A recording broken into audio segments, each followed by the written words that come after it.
Hi hello ഇന്ന് ഞങ്ങളുടെ ഒന്നാം ക്ലാസ്സിൽ പിന്നെയും പാലപ്പം എന്ന പാഠഭാഗവുമായി ബന്ധപ്പെട്ടിട്ട് പലഹാരമേളയാണ് കേട്ടോ നടക്കുന്നത്. അപ്പോൾ അതുകൊണ്ട് തന്നെ കുട്ടികൾ അതിനുള്ള കോസ്റ്റ്യൂമൊക്കെ അണിഞ്ഞ് പാത്രത്തിൽ പലഹാരങ്ങളൊക്കെ ആയിട്ടാണ് കേട്ടോ വന്നിട്ടുള്ളത്.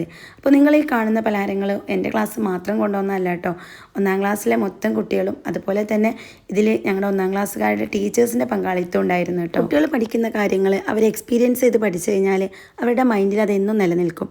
പല തരത്തിലുണ്ടെന്നും അതുപോലെ തന്നെ പലഹാരങ്ങൾ പല രുചിയിലും ആകൃതിയിലുമാണെന്നും അതുപോലെ പലഹാരങ്ങൾ വേവിച്ചെടുക്കുന്ന രീതിയിൽ വരുന്ന വ്യത്യാസങ്ങൾ, ഇങ്ങനെ ഒരുപാട് കാര്യങ്ങൾ കുറച്ച് സമയം കൊണ്ട് ഞങ്ങൾക്ക് കുട്ടികളിലേക്ക് എത്തിക്കാൻ വേണ്ടി ഈ ഒരു പലഹാരമേള ഞങ്ങളെ ഹെൽപ്പ് ചെയ്തു കേട്ടോ.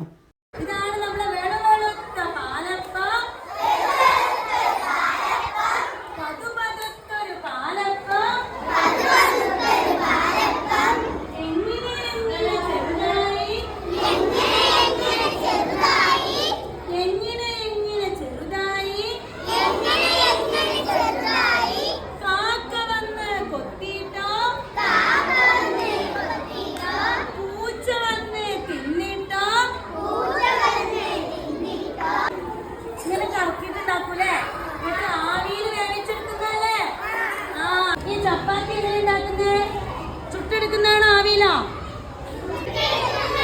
ചുട്ടെടുക്കുന്നത്. ഇഡ്ലിയോ? ആവിയിലല്ലേ? ഇതെന്താണ്? കൊഴുക്കട്ട കേട്ടോ. ഇതും ആവിയിൽ വേവിക്കുന്നതാണ്.